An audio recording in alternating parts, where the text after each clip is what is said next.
My name is Harold Pemberton, and at 78 years old, I thought I'd seen everything life could throw at me. I was wrong. Dead wrong. What happened to me 3 years ago changed everything I believed about family, loyalty, and what it means to be useful in this world. This is my story, and every word of it is true. I built Pemberton Construction from nothing. Started in 1967 with a borrowed truck, a handful of tools, and more determination than sense. For 45 years, I poured my blood, sweat, and soul into that company. I built houses, office buildings, shopping centers across 3 counties. My callous hands shaped the skyline of our little corner of Ohio.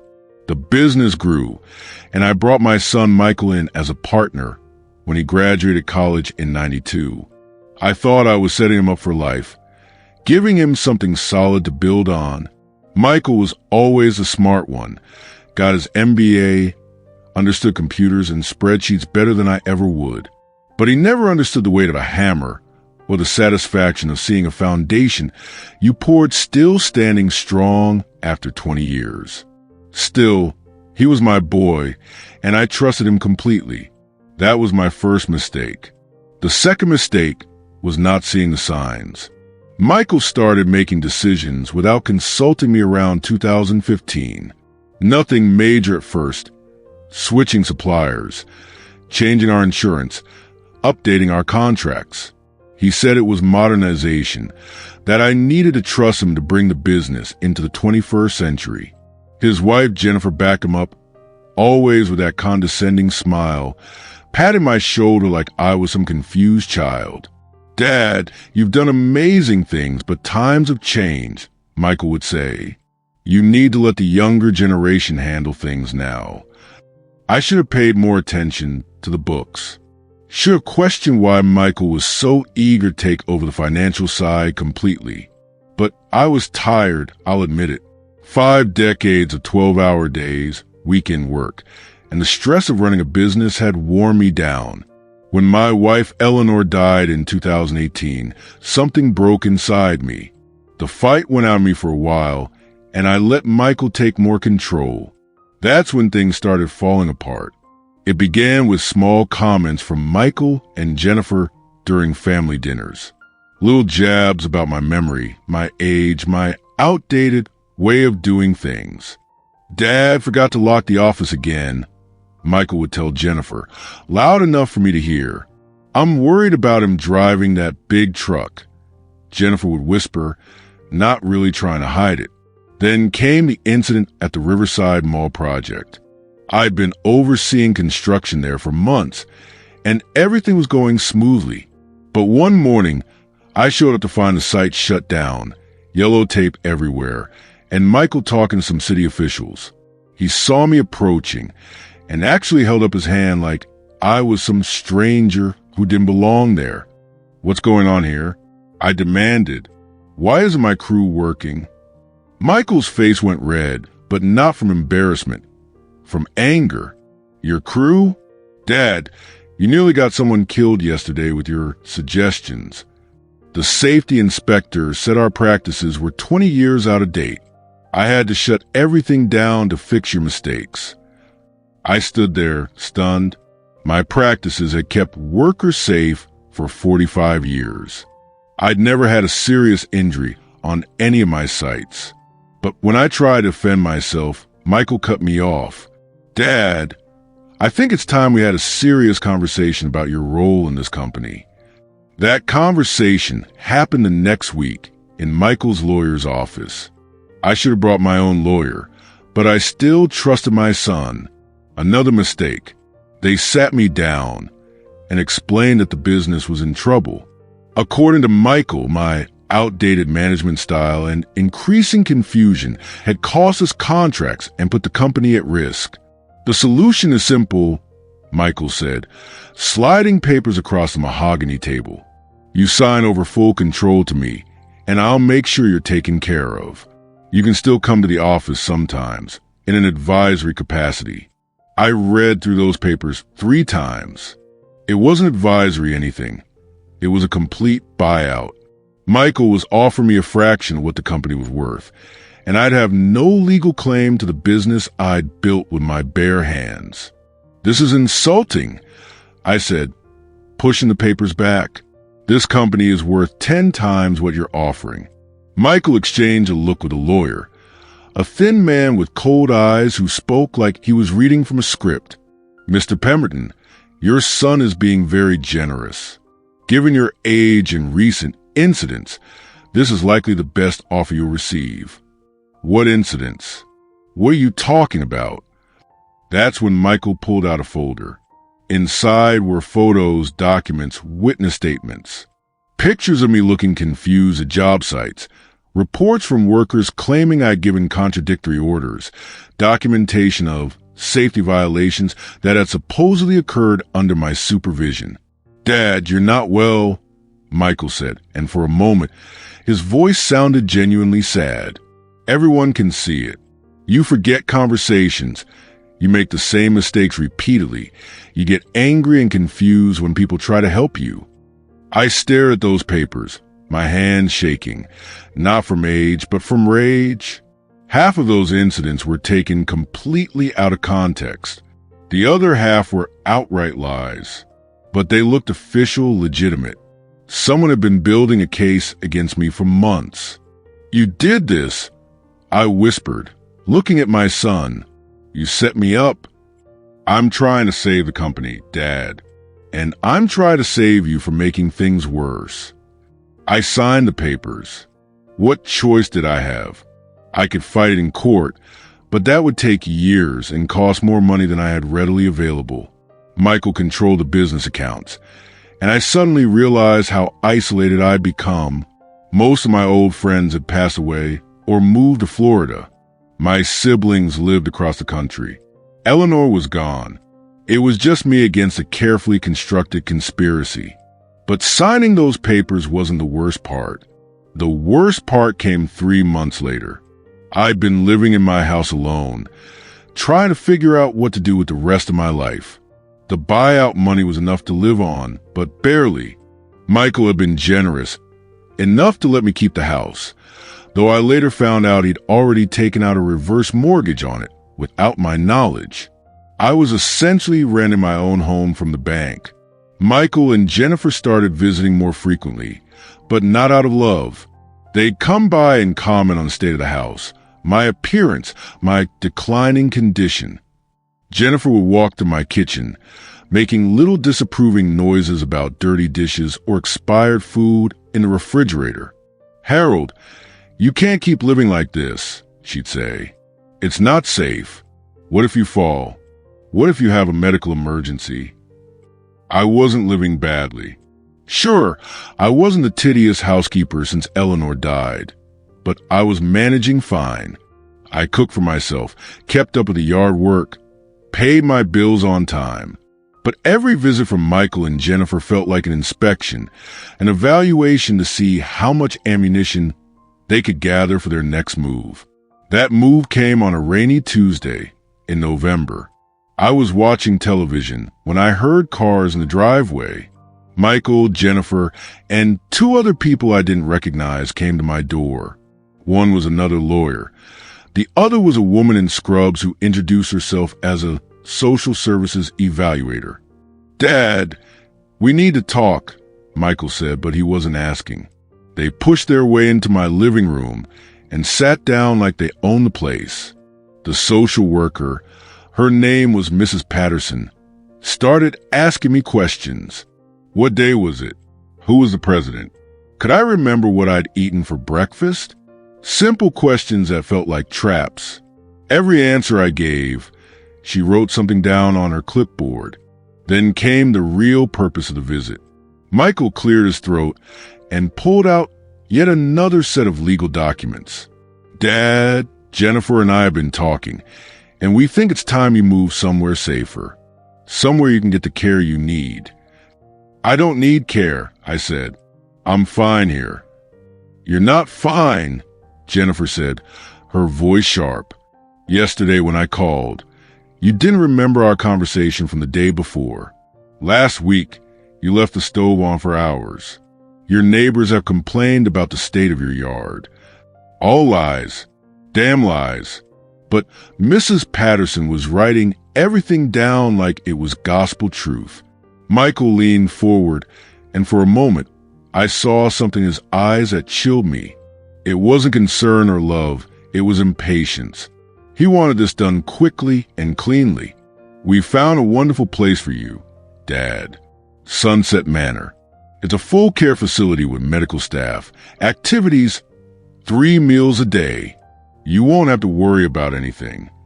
I looked at the brochure he handed me. Sunset Manor looked exactly like what it was, a place where old people go to die.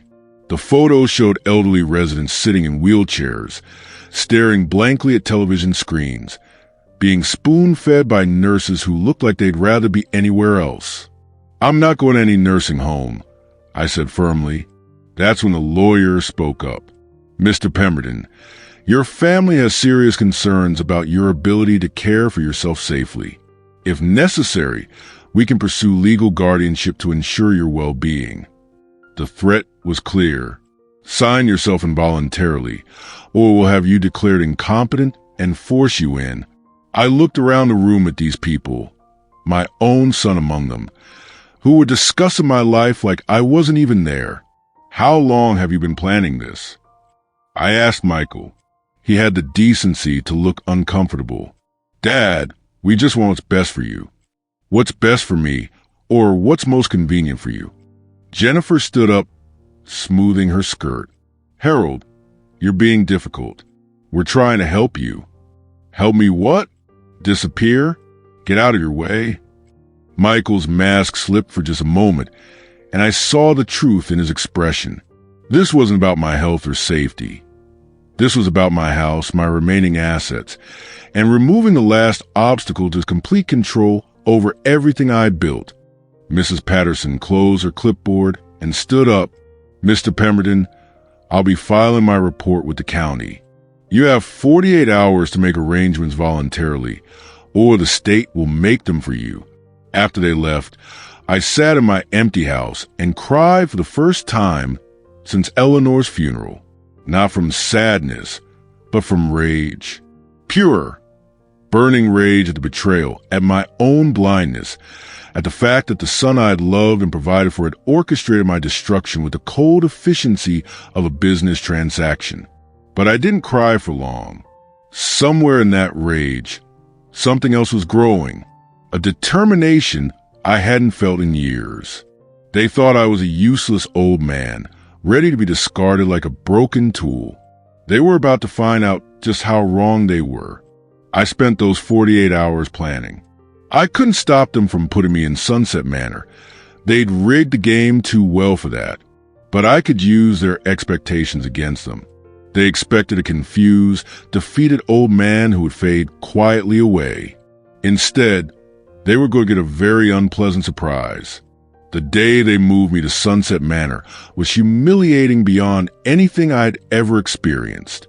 Michael and Jennifer came in the truck to help me pack, which really meant they were there to make sure I didn't take anything valuable. They let me fill 2 suitcases with clothes and personal items, but everything else, furniture that Eleanor had picked out, family photos, my tools, my awards from the construction industry, all of it stayed behind. Don't worry, Dad, Michael said as he watched movers load my belongings. We'll take good care of everything. I almost laughed at the audacity of it. Take care of everything while they sold it off piece by piece. Sunset Manor was exactly as depressing as the brochure suggested. My apartment was a single room with a bed, a dresser, 1 chair, and a small television mounted on the wall. The window looked out at the parking lot. The hallway smelled like disinfectant and defeat. My roommate was an 85-year-old former accountant named Walter who spent most of his time staring at game shows and muttering about his children who never visited. The staff treated us like children at best, burdens at worst. Everything was scheduled, meals at specific times, activities at specific times, lights out at a specific time. It was prison with medical supervision. But I adapted. I played their game. I attended their craft sessions and pretended to enjoy making pot holders. I sat through their wellness checks and answered their condescending questions about how I was adjusting. I took their medications and ate their terrible food and smiled when they talked to me like I was 6 years old. And while I played the part of the defeated old man, I was planning my revenge. The first thing I did was establish my competency beyond any doubt. I started small, helping other residents with their finances, writing letters for those whose hands shook too badly to write, solving disputes between roommates. The staff noticed that problems seemed to resolve themselves around me, that the residents in my section were calmer and happier. Within 6 months, they made me an unofficial resident advisor. Within a year, I was running half the social activities and had earned the trust of most of the staff. They saw what Michael had refused to see, that my mind was sharp as ever, that my experience and wisdom were assets, not liabilities. The second thing I did was start investigating exactly what Michael had done to my company. Sunset Manor had a computer lab for residents, supposedly to help us stay connected with the modern world. While other residents played solitaire or tried to video chat with grandchildren, I was learning spreadsheet software and researching business records. What I found was even worse than I'd suspected. Michael hadn't just stolen my company. He'd been embezzling from it for years. Those modernization efforts had included setting up shell companies that overcharged Pemberton Construction for services, with the excess money flowing into accounts controlled by Michael and Jennifer. The buyout he'd forced on me was funded partly by money he'd already stolen from the business. But the worst discovery was what he'd done to my employees. Good men who'd worked for me for decades had been laid off or forced into early retirement as Michael streamlined operations. The safety standards that had been the foundation of our reputation had been cut to boost profits. 2 serious accidents had occurred at job sites since Michael took over, including one that left a 23-year-old father of 2 with permanent back injuries. Michael was destroying everything I'd built, and he was doing it while telling everyone that he was modernizing the company and fixing problems I'd left behind. That's when I decided that taking my company back wasn't enough. Michael needed to face consequences for what he'd done, not just to me, but to the workers whose livelihoods he destroyed and whose safety he'd endangered. The third phase of my plan involved reaching out to people Michael thought were no longer threats. My old foreman, Jimmy Kowalski, had been one of the first people Michael laid off. Officially, it was a cost-cutting measure. Unofficially, Jimmy had been asking too many questions about the safety shortcuts Michael was implementing.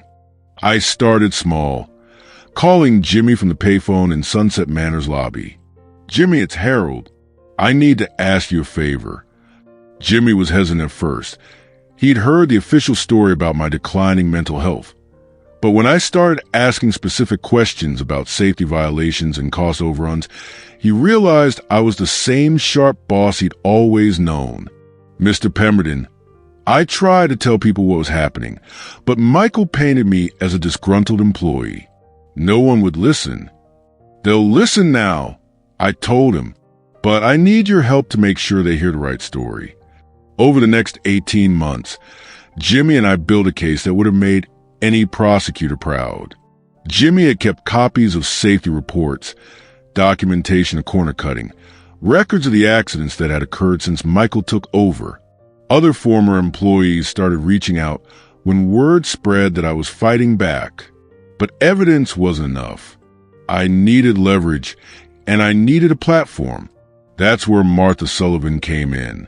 Martha was the investigative reporter for our local paper, someone who'd covered some of my major construction projects over the years. She was in her 50s now, still hungry for stories that mattered. When I called her, she was skeptical. "Harold, I heard you were in a care facility. Are you doing okay?" "Martha, I'm doing better than I've been in years. But I have a story for you that's going to blow this town wide open. Can you meet me?" Martha's first visit to Sunset Manor was enlightening for both of us. She expected to find a confused old man with delusions of conspiracy. Instead, she found boxes of documentation, testimony from multiple witnesses, and a story of corporate fraud and family betrayal that was too compelling to ignore. Harold, this is incredible, but Michael is going to fight this. He has lawyers, connections, money. So do I said, I just haven't been using them. The fourth phase of my plan was the most satisfying. While Michael thought I was rotting away in Sunset Manor, I've been quietly liquidating assets he didn't know I still controlled. Before the forced buyout, I'd set up several accounts that were in Eleanor's name, money that Michael never found. I'd also maintained relationships with contractors and suppliers who still respected the Pemberton name. When Martha's first article hit the paper, local construction empire built on fraud and family betrayal, Michael's world started crumbling immediately. The article detailed everything: the embezzlement, the safety violations, the forced institutionalization of the company's founder, the mysterious accidents that had occurred under Michael's leadership. Michael's response was predictable. He held a press conference claiming that I was a confused old man being manipulated by disgruntled former employees. He produced the same documentation that had been used to justify putting me in Sunset Manor, painting me as mentally incompetent and possibly dangerous. That's when I played my ace in the hole. I'd been recording our conversations for over a year. Every time Michael visited Sunset Manor, which wasn't often, I'd worn a small digital recorder Jimmy had given me. I had dozens of hours of Michael talking about me like I wasn't there, discussing business decisions he made use of what he called Dad's outdated methods, and most damaging of all, laughing with Jennifer about how easy it had been to put the old man out to pasture. When Martha played excerpts of those recordings in her follow-up article, public opinion shifted overnight. This wasn't a confused old man seeking attention. This was a sharp, competent business owner who'd been systematically destroyed by his own family. The legal consequences came swiftly after that. The state attorney general's office opened an investigation into Pemberton Construction's practices. OSHA launched a full safety audit of all the company's active projects. The IRS began examining the company's books, looking for the evidence of embezzlement that Jimmy and I had documented. But the personal consequences were what I'd really been waiting for. Michael tried to visit me at Sunset Manor after the second article ran, bringing a lawyer and demanding that I stop this nonsense. I agreed to see him. But this time, our conversation took place in the facility's conference room with the director of Sunset Manor present as a witness. "Dad, you're destroying everything," Michael said, his composure finally cracking. "The company, our family, your own reputation. People are going to remember you as a bitter old man who couldn't accept retirement. People are going to remember me as someone who built something worthwhile and fought to protect it." I replied, "What are they going to remember you as?" Michael's lawyer tried to intervene, threatening lawsuits for defamation and harassment. I listened politely, then handed him a folder. "These are copies of incorporation papers for Pemberton Construction Holdings," I said. "It's a new company I filed 6 months ago. It now owns the rights to the Pemberton Construction name, trademark, and customer lists. Your client has been operating under my name without permission since the day he forced me to sign those papers." The lawyer's face went white as he read through the documents. "In my spare time at Sunset Manor, I've been working with a different attorney, one who specialized in business law and elder abuse. We'd found dozens of legal vulnerabilities in the forced buyout, starting with the fact that Michael had used fraudulent documentation to pressure me into signing. "This isn't over," Michael said, standing up to leave. "You're right," I agreed. "It's not." The final phase of my revenge played out over the next 6 months. The investigations I'd triggered had uncovered even more wrongdoing than I'd suspected. Michael had been using company funds to pay for personal expenses, had been bribing inspectors to overlook safety violations, and had fraudulently claimed government contracts set aside for veteran-owned businesses by using my military service record. The criminal charges came down on a Tuesday morning. Michael was arrested at his office on count of embezzlement, fraud, bribery, and elder abuse. Jennifer was charged as an accomplice in the financial crimes. The local news stations covered it extensively, with Martha providing expert commentary based on her investigation. Pemberton Construction, the company Michael had stolen from me, was forced into bankruptcy as part of the legal proceedings. Its assets were liquidated to pay settlements to the workers who'd been injured due to Michael's cost-cutting measures. But Pemberton Construction Holdings, my new company, was thriving. I'd used my remaining resources and the contacts I'd maintained to rebuild what Michael had destroyed. Jimmy Kowalski was my new foreman, and we'd hired back most of the experienced workers Michael had laid off. The day I walked out of Sunset Manor was one of the most satisfying moments of my life. I'd spent 3 years there, but I wasn't leaving as a defeated old man who'd been dumped there. I was leaving as a chairman of a successful construction company, a house I'd purchased with my own money, and a future that was entirely in my own hands. Michael and Jennifer both received prison sentences. 5 years for Michael, 3 for Jennifer. They also faced civil judgments that would keep them in debt for the rest of their lives. Michael's conviction included a provision that he could never work in construction industry again. I attended their sentencing hearing. It was the first time I'd seen Michael since that confrontation at Sunset Manor, and the change was shocking. The arrogant, manipulative man who'd orchestrated my downfall looked hollow and broken. When the judge asked if he had anything to say before sentencing, Michael looked directly at me. "I'm sorry, Dad. I thought I was doing what was best for everyone, but I was wrong. I was so wrong about everything." Part of me wanted to feel satisfaction at seeing him brought low, but mostly I just felt sad. This broken man was still my son, and despite everything he'd done, I'd lost him too in this whole mess. But I'd gained something else. I'd proven that being old doesn't mean being useless, that experience and determination can overcome even the most carefully planned betrayal. I'd shown that respect isn't something you lose just because your hair goes gray and your hands get wrinkled. Today at 81, I run a construction company that employs 47 people. We're known for our safety record, our quality work, and our treatment of employees. Every morning when I walk into my office, the same office Michael tried to steal from me, I remember the lessons I learned in that nursing home. They called me a useless old man. They thought they could scar me like yesterday's newspaper. They were wrong, and they paid the price for underestimating what a lifetime of experience and a burning desire for justice could accomplish. My revenge was complete, but more importantly, I'd reclaim my dignity, my purpose, and my future. Sometimes the best revenge isn't just getting even. It's proving that you were never as weak as they thought you were in the first place.